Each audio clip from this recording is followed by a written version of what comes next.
पवन को post graduation pass करते ही एक अच्छी सरकारी नौकरी मिल गई और स्पेशल कोटा में से स्कूटर भी मिल गया। बात ये काफ़ी पुरानी है, उन दोनों में स्कूटर की बहुत वैल्यू होती थी। पवन के पिता सरकारी नौकरी में थे और सरकारी मकान में ही रहते थे। अपना मकान नहीं था।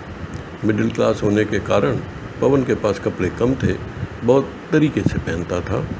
पवन को बड़े बाल रखने का शौक़ था, बदन गठीला, रंग साफ, देखने में खूबसूरत लगता था। किसी एक्टर से कम नहीं लगता था। जवानी की उमंग और अच्छी तनख्वाह की खुशी उसके चेहरे से साफ झलकती थी। आज पवन ने नीला सूट पहना था, नीली कमीज़, मैचिंग टाई और धूप का चश्मा पहने हुए था और बहुत ही खूबसूरत दिख रहा था। ट्रेन में चढ़ा और एक खिड़की वाली सीट के पास बैठ गया।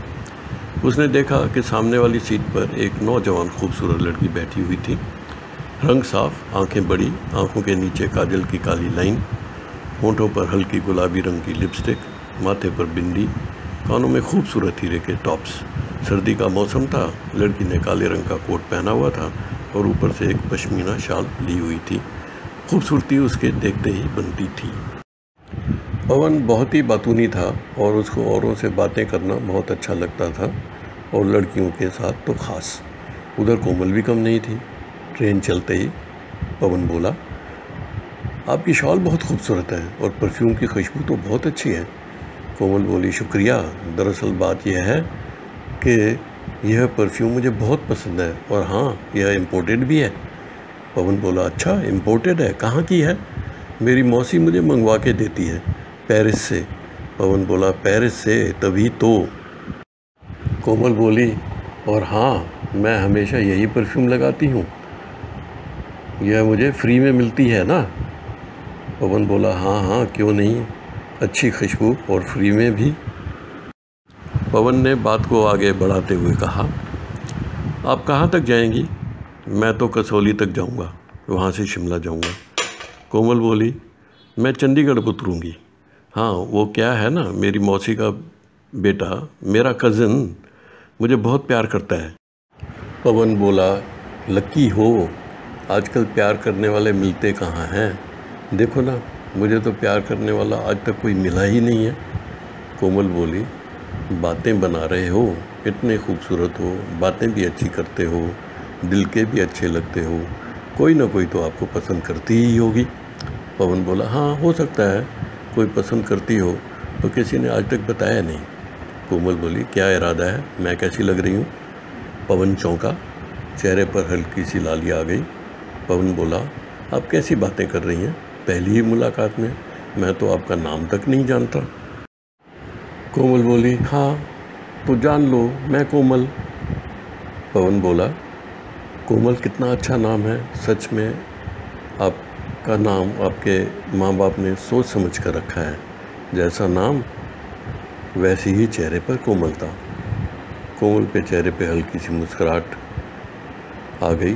वो बोली, बातें बनाना तो कोई आपसे सीखे, आपको लड़कियों को इम्प्रेस करना खूब आता है।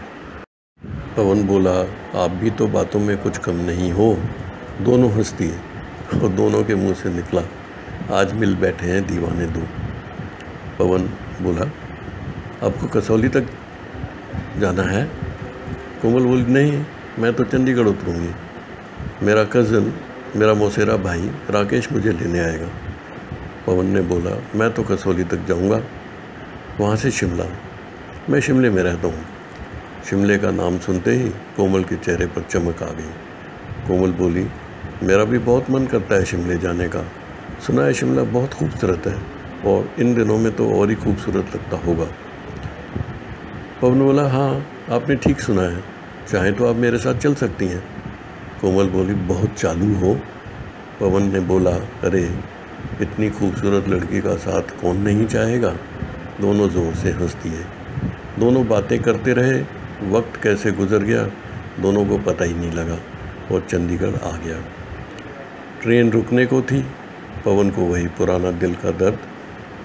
पवन ने सॉर्बिट्रेट की डिब्बी जेब से निकाली और जल्दी से खोलकर एक गोली निकालने की कोशिश की, पर उसके हाथ से डिब्बी गिर गई क्योंकि इसके हाथ हिल रहे थे।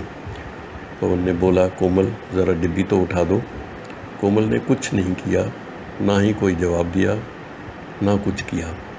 पवन डिब्बी उठाने की कोशिश करता रहा। पवन को बहुत पसीना आ गया, हाथ हिल रहे थे। उसका हाथ डिब्बी तक पहुंचता पर डिब्बी उठा नहीं पा रहा था। पसीना बढ़ता गया और दिल का दर्द भी। उसे समझ नहीं आ रहा था वो क्या करे और क्या करे। आखिर बड़ी मुश्किल से वो डिब्बी उठा पाया। डिब्बी खोली और एक गोली जीभ के नीचे रख दी। थोड़ी देर में पवन का दर्द कम हो गया। पवन बोला, कोमल तू भी कमाल की लड़की है, ज़रा मेरी मदद नहीं कर सकती थी?